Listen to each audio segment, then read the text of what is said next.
and I would say good morning, if this is still a morning for you. For me it is, always at the time. I'm extremely happy to be here again at a conference that is, I would say, legendary. So first off, thanks for all of you for coming, and I'm really happy we all can celebrate this event together. And before I start my talk, I wanna point out a couple of things that I realize when I come here more often. Maybe you already know I'm a big lover of flowers and flower shirts. And every year when I'm here, I see more and more people wearing these flower shirts, and it's wonderful. Here is one. It's a really great thing, and if you could wear more flower shirts, life would be better and the whole world would be a better place. So that is one thing. And the second thing, I'm also a big mustache fan, and every year when I come here, I see more and more mustaches. So please, if you can, shave your mustache. That's for the intro. Title of my talk: 3 reactive primitives that you can use as a mental model to build any application. And the 3 are events, state, and effect. And the clicker is working. Okay, it's very good. Well, we code quite a while now with this framework Angular, and we try to consume 2 different edges. Like any web application, try to consume 2 different ends.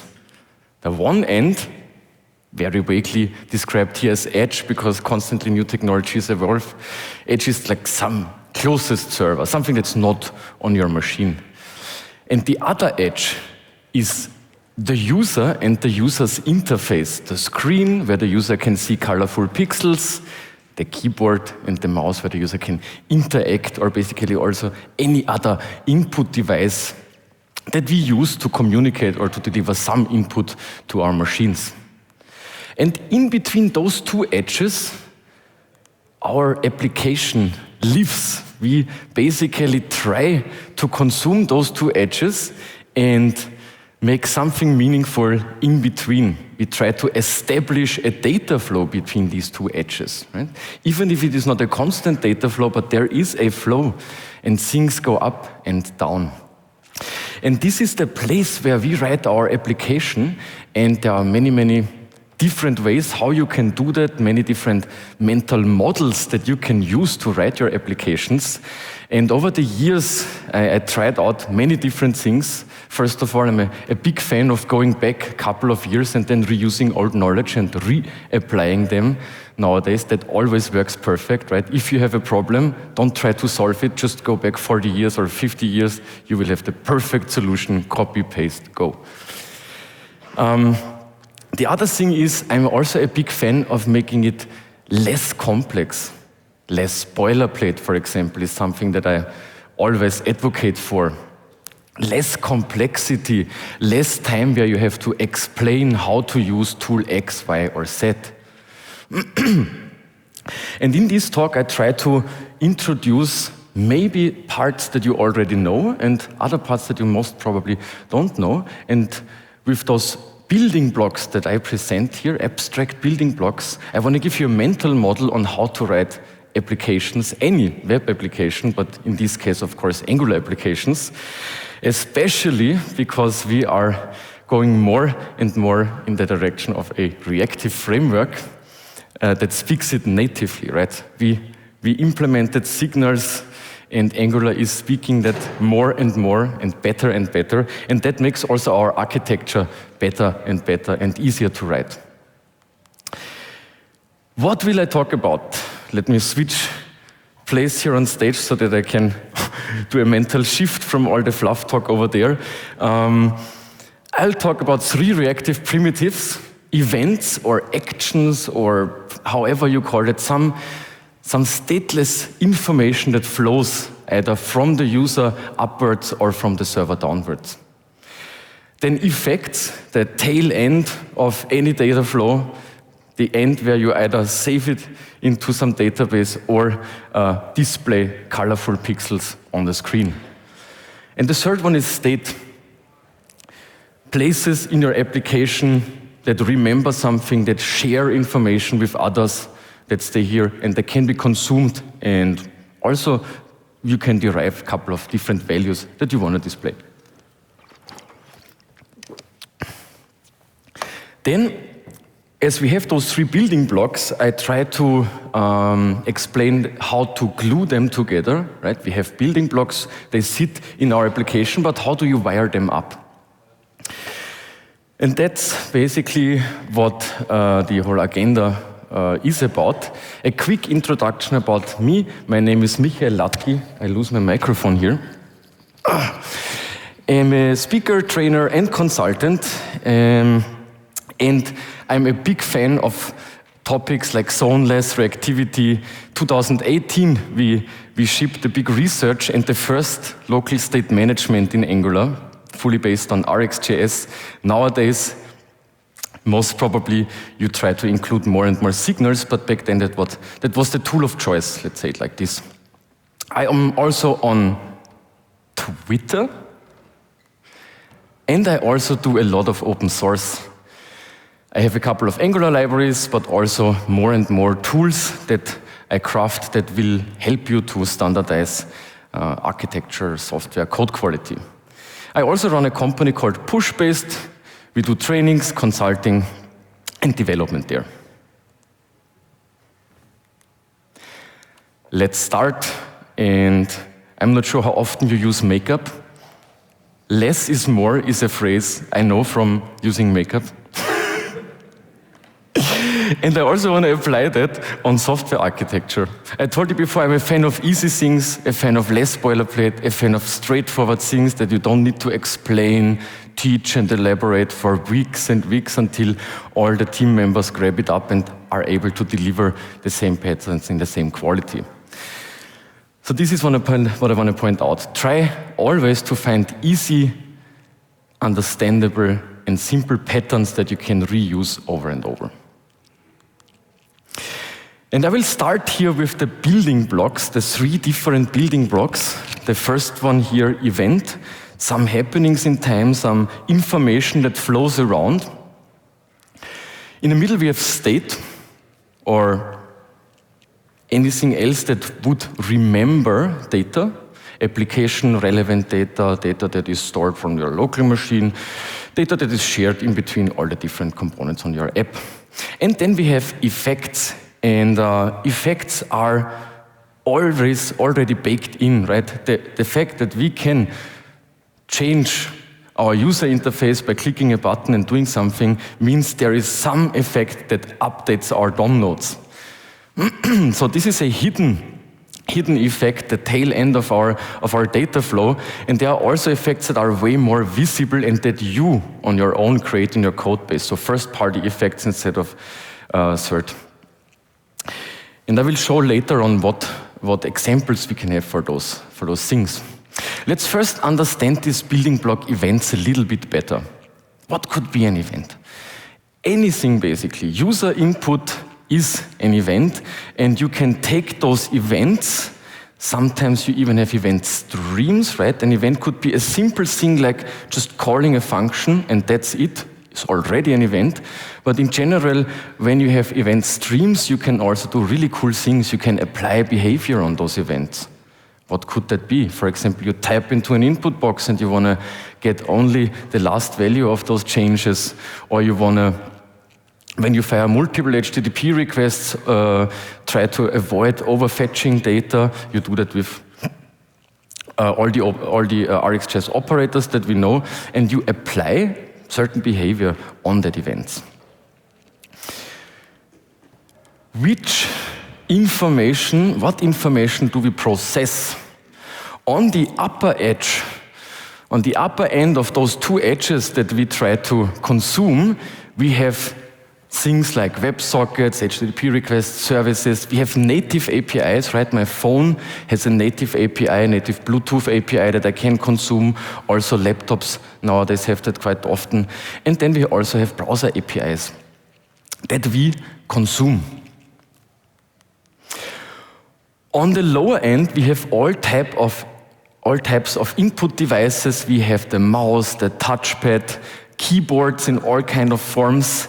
There are a lot of special devices that are used to get better access, also for people that are not easily able to consume our websites. We have screen readers, we have these special keyboards. All those things are inputs into our application.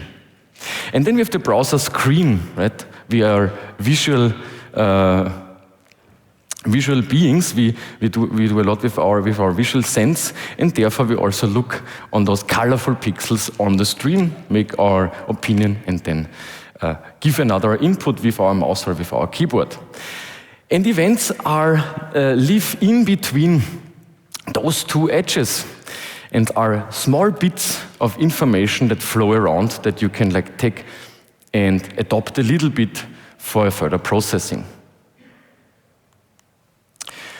What can it look like in a little bit more practical way? You can, as I told you, derive your user input. You can apply some time-based behavior on it, debounce the user input. You can also consume your state, and the value that you get from your state could also be considered as a small bit of information that flies to you, or any other thing from the upper edge WebSockets. You consume them, and then you could apply behavior on them. It's of course optional. You don't need to apply behavior on events. As I said, events could also just be a function call. And then those events end up somewhere to feed into the next building block of our application. What is one of the next building blocks? State. State is a part of our application that has memory. State maintains or even defines certain data shapes.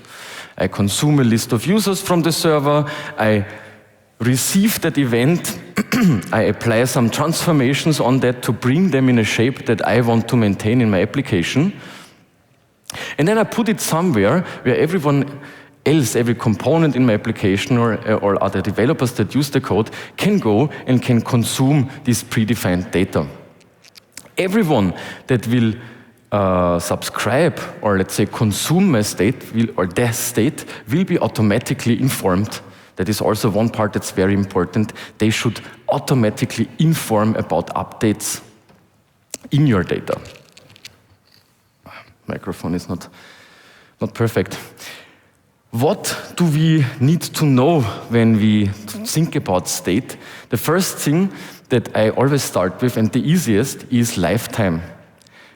If you remember, a couple of years ago, we did a lot of architectures with global state management. There were well-known tools like ng-conf, and they maintained your state in a very, very high level of the application. Those data never got old, the service never died, and the lifetime was basically forever, like app-long lifetime.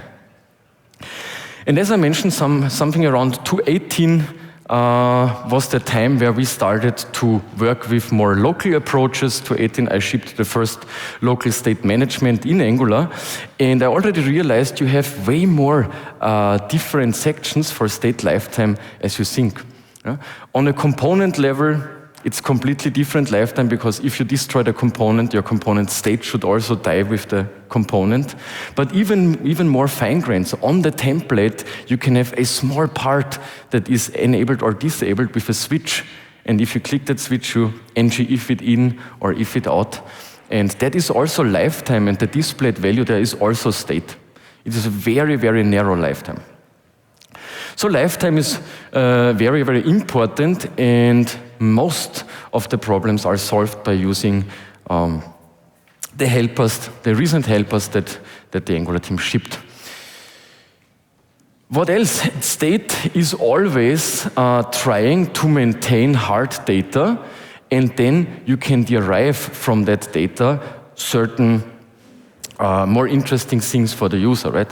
So if you have a list, and here in this example, I either filter the list or I either sort the list. The list itself is my core data. The filter is something that is also part of the core data, but the filtered list or the sorted list is definitely not part of the core data. So I have a model layer, and then I have a view model layer. A principle that is pretty common, and with nowadays technology, it is very, very easy to architect that with a couple of lines of code. We don't need a lot of boilerplate nowadays to do that. And even more important, when we have the state slices defined, we can also derive them, and all the logic that you need to redefine the new state shape or the new data shape that you want to display is called derivation. This is a very special and nice building block that I believe you will use a lot. One of the more modern building blocks that you could consider as such a piece is computed, but there is also a couple of other cool libraries out there that not only work with signals, but also are able to consume RxJS streams and combine them with signals and put them out. So this is all the derivation layer that we need to think about and we need to organize. Architecture can look really crazy, so you can connect pretty much anything. Since we finally are going in the direction of a fully reactive framework, your data flow is completely independent of your component tree, right? Nowadays, we finally and really have a graph of information and in parallel a component tree. And they could be really different, they could look different, and also the information flows are different. And the last part is effect. What is an effect? I said before, like that's the tail end of our data flow. An effect is a UI update. That's the most common effect that you should know. Any DOM update that is performed on your application is the tail end of your data flow. A side effect that as a result updates DOM nodes, as a result updates pixels on your screen. You can also trigger any kind of communication upwards. You can send HTTP requests based on a timeout or anything else, or you can even speak to native browser APIs. And the last effect that I want to mention here, type of effect, is console logging, right? This is one of the most known side effects or effects that we use in our application, especially if you work with RxJS. You maybe know the term TDD, trace-driven development. When you use the tab operator everywhere, or when you console log everything that you want to know to debug your code, that's also an effect. Effects, as I mentioned, tail end of your data flow, also can trigger logic upwards, and in some edge cases, even hidden internally. With those three building blocks, you already have nice cornerstones that you can use to architect. Those things work with RxJS, they work with signals, and the concept of this is always the same. And you can glue them together with a couple of different function types. With three different ones. I want to start with derive. That's the easiest to understand. A state derivation is a synchronous computation that you apply. Often, you just take a data shape, apply a synchronous logic on it, and then you change the data shape to something else that is more processable for your application. As I said, it is synchronous. So if you have those events over time, they always directly execute. They don't have any shift in time, right? The lines are all straight. 1 + 1 will never take time to execute, will never take time to get the result. Synchronous code. All the code that, for example, nowadays lives in our computers. The next is we apply a certain behavior to those informations. Here you see these white circles, if you remember the symbol, that are events. And what I do here, I capture two of those events, two click events, and I make a double click event out of it. Or I capture a lot of user input and I say, please only notify me a couple of times when the user updates something and not every single keystroke. So everything that applies asynchronous behavior on your event flows is called applying a behavior. Where do we put them? So let's say Applying a behavior and deriving data is under the umbrella term derivation.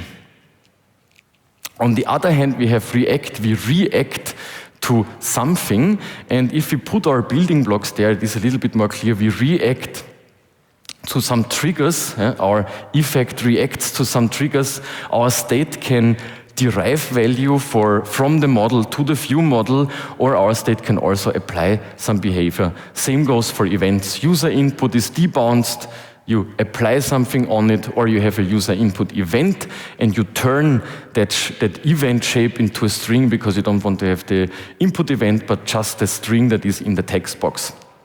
This is how you look at them, combine them, and glue them together. And as you already see, 3 building blocks and 3 ways to glue them together is very easy to remember and also very intuitive to write. And if you start like grouping and naming your code pieces in that ways, you will see that your code base reshapes a little bit, it gets easier to maintain. For some reason, it gets easier to hand over, it is more scalable, it is more organized. Only by reducing the number of patterns and ideas that you try to introduce in your architecture. How does it look? We have those building blocks, we have events, we apply some behavior on it. For example, I consume a WebSocket. The WebSocket has frequent updates, stock market updates, crypto, whatever updates. And I don't want to update my user interface as often as I receive new data from the server. So what I do is I just debounce that time a little bit. I say only update it every 10 seconds. That's enough for us as a user. And then I take that data where I apply the behavior on it and I trigger this effect. I trigger the effect to update my table, to show me the new information, the new stat of that stock price or whatever I consume here. I can also think about it as really state. I have a state piece in my app that is a little bit higher, that is maybe shared across features. And this state, I can also derive certain values from it, and in the end it again ends in an effect. And the last direction is upwards. Not only a WebSocket event is an event, but also user inputs are events, and I can do the exact same thing. I derive some values from them. Instead of the event, I take the string from the input, I apply some behavior, and as a last side effect, I send that data to the upper edge. And after I send it, I'm out of this whole flow. Side effects are always, as I said, the tail end. After a side effect, you exit the program, basically. Let me recap the 3 things again before my talk is over. Effects, happenings over time, anything, no matter top-down or bottom-up, information bits that flow from those directions are events. You can turn those events into state, right? You can put them somewhere where they can be remembered. You can take list updates and store the list somewhere. Then whenever somebody is interested to listen to that list updates, he goes to the state. State remembers everything. And in the end, I also have this effect building block, as I mentioned, tail end of our data flow. With those 3 building blocks and the other 3 functions, you should try it, like only use those as a mental model and see how your code organizes in a way better way. That's, I believe, the last slide. Oh yeah, we also do a couple of services where we try to analyze your architecture, help you to ship those things, and where we also discuss all those patterns and see if they make sense or not for your company. That as a last information, I'm very happy that you spent your time with me. Remember to wear more flower shirts, and if you grow a beard, maybe occasionally shave a mustache. That's a good ending of the talk, I would say.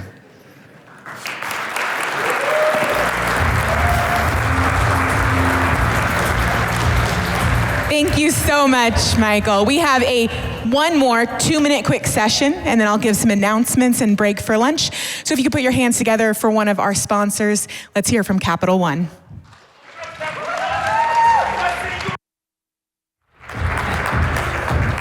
Hey everyone, my name is Nishan Shrestha, and I'm a software engineer at Capital One, working on the loyalty platform, think credit card rewards. This is my very first professional conference, so I'm really grateful to be here in person. But I wanted to give a big shout out to everyone back home attending online. I started my career with Capital One back in 2020 through our Capital One's Developer Academy, or CODA.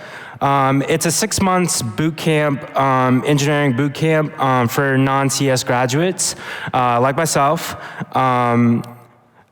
It might seem like average boot camp on surface level, but it's anything but that. It launched in 2017 with the mission to develop and empower people passionate about technology to become a fully fledged software engineer in just 6 months. So when I went through it, I started in February, ended in August, and during the 6-month period, CODA students learn front-end and back-end development with Angular as one of the choices, best practices for working on the cloud, as well as working on enterprise-level software engineering teams. It has been a career catalyst. I wouldn't be standing here if it wasn't for CODA, so I'm really grateful for the program and for Capital One for allowing the opportunity for me to, for that program. While I was at CODA, it was also like the first time I've ever heard about Angular and what it did. So I've been fortunate enough to be in a team now that I work with Angular every day, and we're working on modernizing and upgrading our loyalty platform. If you have gone on CapitalOne.com and you have a credit card, you're able to view your rewards. That's all powered by Angular. And if you had like redeemed points to get here, whether it's Purchase Eraser or Miles Transfer and all of those kind of features within the Capital One ecosystem, then you have seen how Angular has powered Capital One's customers' business needs. We're excited to sponsor ng-conf once more and give back to the great community. I met people from, just in the past day, one from Netherlands as well as Portugal. So it's really exciting how international the community is and how close-knit it is. And we can't wait to learn more innovative and transformative tools to take back with us and create more new features for our customers.